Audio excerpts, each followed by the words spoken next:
VidGamesFTW. Welcome back to more CTR. Yay. Congratulations! Got a trophy. You got a trophy. Got a trophy. You got an end trophy. An end trophy, yep. I was gonna say that. I want that now. I want there to be a trophy of entropy.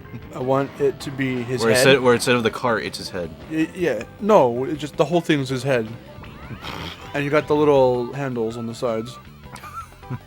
And he's just mean mugging you. He just has that yeah, he has that. Yeah. Static ass, gross, Crash 3 warp room face. That's what I want. Numbskull, I hope you're working on that. I'd like 20 of them. Alright, and just push for the first. You realize that the CTR is 20 years old. Oh. Really now? Yeah. That's weird. Was it weird? I don't know. I mean, it's always weird whenever you look back on an old game and like, you know how old it is, and it's like, shit. Because then you start remembering when it was new. Yeah, of course. I still have memories of playing this when I was a kid. That's where that nostalgia comes in. It's like, oh man, I remember back in Mud, hey, when this was the most popular thing ever. Well, when this came out, you weren't even born yet. Huh? When this came out, you weren't even born yet. Well, no shit, Sherlock. I'm just saying, like, good job. Shit. If you have those kinds of memories of CTR, you were probably like, it was probably like the mid 2000s. Well, yeah. When I have memories of CTR, it was like the year 2000. Literally any PlayStation game you've had, and that I've played, it's only from when I just remember it from the mid 2000s. Makes sense. Because it's just there, so it's like, it might not be super like nostalgic for me, but it's like playing it for the first. Enough. It doesn't necessarily matter that. It doesn't necessarily matter that you didn't hit the exact time period of the game when it first came out, or even when it was like brand spanking new. Because like a year old is still like relatively new. I mean, you know, Insane Trilogy is barely like 2 years old. But if there's kids now that have grown up with Insane Trilogy, 20 years from now, they're gonna look back on it and go, "Oh shit, I remember Insane. That's nostalgic for me," you know? Yeah, yeah. And that's fine. Like, but then for us, we're like, "Oh shit, the Crash is 20 years old. I'm fucking old," you know? So like, because they're kids even like me. Like, I was born in the time that it was still gonna come out. Like, I'm a year older than the Crash series. So like, at a year old, you know, I'm still developing. I can't, you know, hold a controller or speak or anything yet. 2 years old, I mean, it's still a pretty massive improvement, but, you know, still being that young, like, I usually say I was about 2 when I started playing Crash and games in general, but, like, it could have been closer to 3 for all I know. I just remember playing games for, like, ever. But, like, there were kids around that time who were, like, probably 5, 6, 7 and still had, you know, those games were probably still some of their first games. So, like, it's still just as nostalgic for them as it was for, like, me. Yeah. But I was born, like, at that time. Like. Yeah, yeah. Oh, well, here we go. We're about to hear the... What was it, Rip Baru time? Yep. After the... It's that time.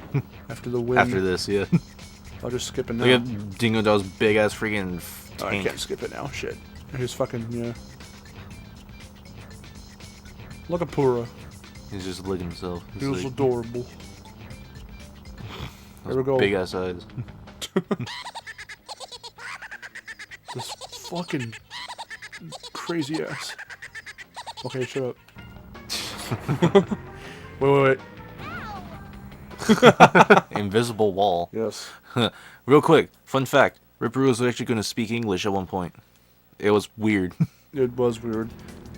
What if they made him do it in Nitro Field? Oh god. Nah. It's just hard.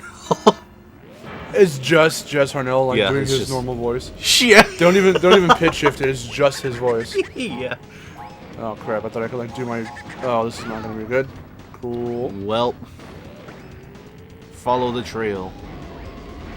Oh, the deadly trail of tint. Follow his tint. All right. Anyways. Oh, fucking no. Spam the button. Get him. Oh no. Ah, should have saved that.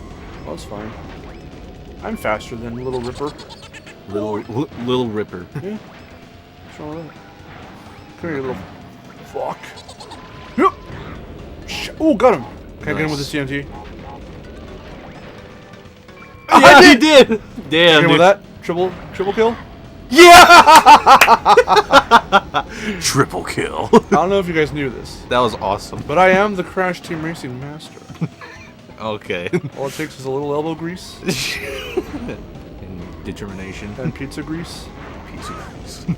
and a vat of grease. Maybe you slip on it and fall very slowly to a distorted remix of The Lion Sleeps Tonight. I showed that to Vid for the first time. He's busted up laughing. I lost my shit. That was amazing. I was gonna say, oh yeah. So I was gonna continue my thought from the last part about the costume ideas that I'd seen, Yeah. and in 3 groups of 2, there were for each section, each of those groups, it was of one was of the 3 different companies like Nintendo and Xbox and whatnot. Yeah. So with the Nintendo side, Crash it was like he was in Mario's overalls and stuff. So it was a Mario outfit and a Link outfit. This is for the Switch version of Nitro Yeah. Field? Okay.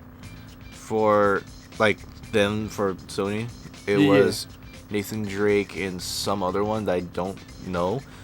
You know, having a Nathan Drake Crash actually wouldn't be too out of place for Nitro Field because they Didn't- already parodied it. Yeah, Insane. I was gonna say like, and there's that parody of it that they did. So So that's pretty funny. and then for like Xbox, it was Master Chief and Kratos. Yeah, it would have been boy. It would have got a boy. It would have been Boy Team Racing. Boy Team Racing. Boy Field. Nitro Boy. Congratulations on opening this. No, Boy Field. Just kill a bunch of little boys and stuff them in the gas chamber. Alright. What? Anyways. The fucking little, you know what I'm talking about. Anyway, Sure. save your game. For the love of God, please save the game. Alright. You just awkwardly. Oh, he has to tell you about it, really? Fuck, stop. Wow, arguably the first. arguably the first Crash game Gorsh. with tutorials. I know, right? That's weird. So, like, with one thing with Ripperoo, real quick, that I wanted to say. It is gonna sound weird with Jess O'Neill doing his voiceover in that little bit. Because, Shit, I I mean, wonder what as you can freaking- hear, it was just the clip spliced up to sound like speech. Oh. You know, quote unquote speech. But since they re-recorded all the stuff from Insane, they probably wouldn't be that lazy and just clip Jess's Ripperoo up into bits to make it sound like speech. He'll probably like redo the whole thing and just sound real crazy and weird. Maybe he'll pull a Crash and throw in a couple English words in there. And still have the Maybe. subtitles. Maybe. I don't know. Which one are you Once gonna do again, first? ideas. I'm gonna do Coco's Hey, hey. Park. I'm gonna do her park Okay. because, you know, Yeah, she's- we she- saw that. We saw it. The revamp of it. I know, it looks so It good. looks really cool. Little freaking statues of her. Yeah. Well, Because little, all the huge statues of her. Coco was rich enough to have a park built after She got her. statues erected of her. Yes. She was that good. Also, there's a big ass castle in the background. Yeah. Oh my god, I forgot about that detail. People say it looked very happily ever faster inspired, Huh, I never noticed which that. would be really cool if it was. Ah, there goes Dingodile. Wait. Dingodale's voice. I Oh, think no, he bucked it off. I think He it bugged hit it off. tiny. Yeah, it Whoa! God. Holy crap! God. How did either of those get you? They target you. I I'm not don't complaining. know. At least you're in first. But oh my god. Oh my god, whoa. There was that one. That was probably from someone, like, way behind. And probably missed the person they were going for. They're like right Somehow. behind you. I know. They're all grouped right there. I had a couple of topics in my head and I totally forgot them. There was one thing I was going Nice. to say. We did put up the awkward game glitches of CTR, did we? I think we did. With Fake Crash, Yes. the number placement. Oh, That But- shit was weird. speaking of that, I just remembered from last night when I played Astrobot. Yeah. And I clipped through the freaking wall. Bro, that shit was weird. Oh yeah, that was weird. Shit. Oh. Holy crap. Got that out just in time. Yeah, that was funny. That was scary. That was scary enough to time. Yeah, the timing is like tight on those. You have to do it when the arrows are like right in the box. Yeah. I mean, at the same time, remember you can look back. Oh, that too, but I mean, why would you ever do that in the middle of a race? I don't know, if you have a long stretch of road where you're not having to turn, like Probably like if you're, right there. If you're that good, you're just like, oh, whatever. If you just have a bubble, that's okay. I have a bubble to spare. Oh my god. Right. I'm dreading some courses if that I might have to do. Yeah, I don't remember the order, and we're not even doing them in order. So like, technically, we can just choose depending on what gets unlocked at what point. Yeah. After beating whichever race. Yeah, and you know, I realized I probably have to face Papu Papu. Probably. Which reminds me, what do you think he's gonna sound like? Because he does have a voice in this game. So, actually, all the bosses do. All the bosses so, like, do. What do you think they'll sound like? Pinstripe, Komodo Joe. Joe. Fuck, I always. Mo is confuse- going to be in the Yes, game. yes. Another You fun can fact. go faster through turns. Komodo Joe, Papu Papu, and Pinstripe, and then Oxide. I'm just curious of what Oxide's gonna look like. Yeah, they're refraining from showing him as of right now, so we will see. Hopefully he's dope. I wonder who's gonna voice him. Who was the one who voiced him? Was it Brendan O'Brien? Brendan O'Brien is like the Mel Blanc of frickin' the Crash series, the early Crash series. Yeah. He did almost every male character's voice, and I mean, there's only 2 female characters, but like, you know. He was a good majority of them. Yeah. And for Insane and for this too, for Nitro Fuel, they're just getting whoever, you know, last voiced the character, mainly in like the Titans Mutant Saga or whatever. Yeah, because didn't he reference that? Who?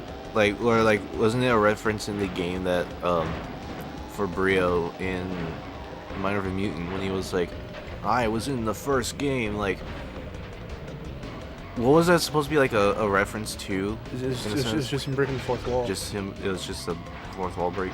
Talking about how they were coming back together after so long of not partnering up to do something, and then like he was the original creator of the Evolve Array. Oh yeah, that's right. Yeah, because he said that he was he had said that he was the Yeah, he built most of the devices that Cortex still uses. yeah. They just blurts out, I was in the first game. Good job, Maurice LaMarche. Thanks for breaking the fourth wall for us. Brio was a complete, and I say this in the most positive / sort of mutual, or neutral kind of way. Brio was just fucking ridiculous in Maneuver Mutant. Oh my god, yes he was. Brio was a straight up comedic relief. Eye of the Tiger. Oh, okay. Here goes Rock. The bear can stop rocks. It makes no sense. It It just drinks his potion.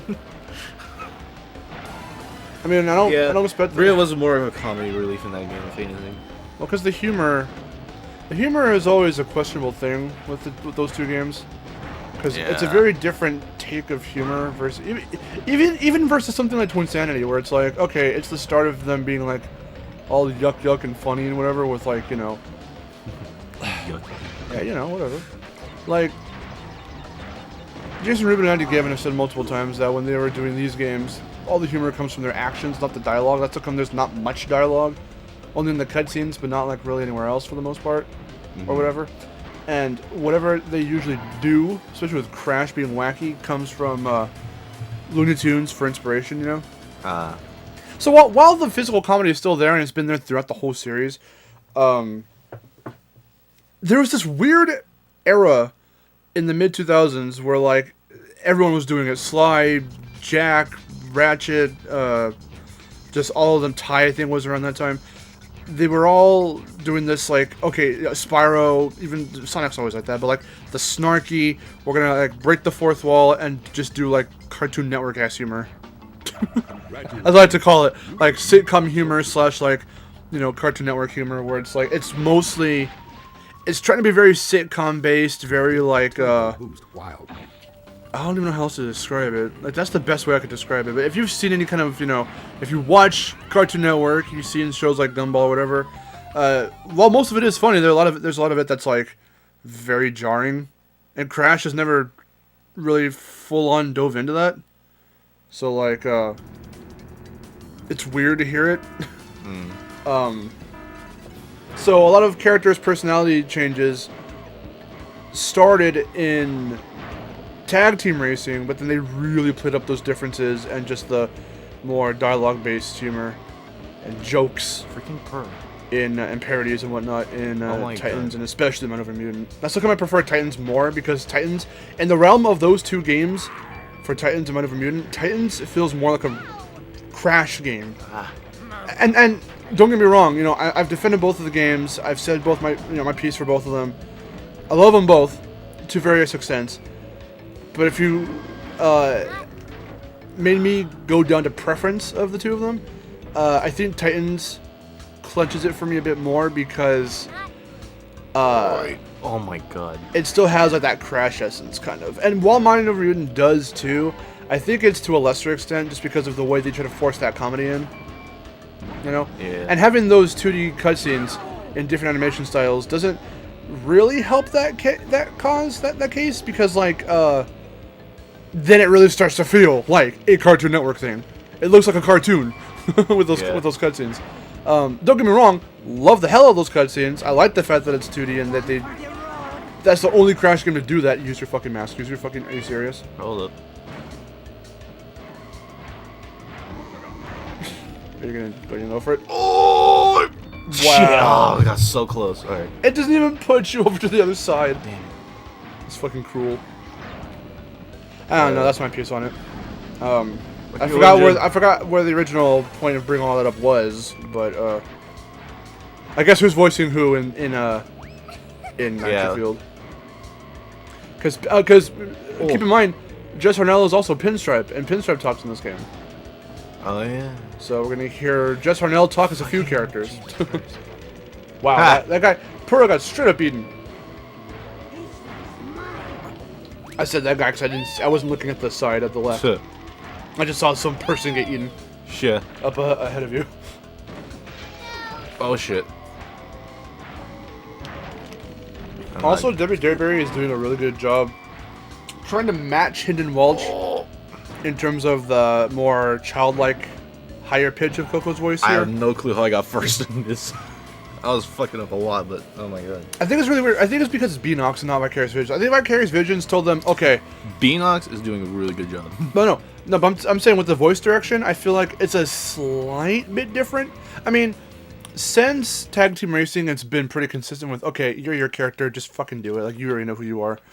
Especially with Debbie Derryberry. Debbie Derryberry has been Coco since Wrath of Cortex, so that's been like 12 or how many ever fucking years. That's when you know someone that you're doing a good job. Is Well- when you keep getting called back to do the same character. You already know what to do. Well, they're trying to keep consistency also, but Yeah, that because too. it's a different company almost every fucking time, you know, they have different voice. That's what I'm saying. Look at the way Cortex is portrayed in Twinsanity, which was Lex Lang's first outing as Cortex. Versus, wow, this episode's been going on for a very long time. Sure. Versus, I wasn't even paying attention. Versus the way he's portrayed in fucking Mind Over Mutant. Like, it's different. The humor is different. It's very because of the different. writers, because of the voice direction. Yeah. Well, I'll get more into that in the next episode. Tune in next time. Hopefully this piques your guys' interest enough to tune into part 3. But here we go. Yeet. There's a lot to cover. I swear to God, there's so much. There is.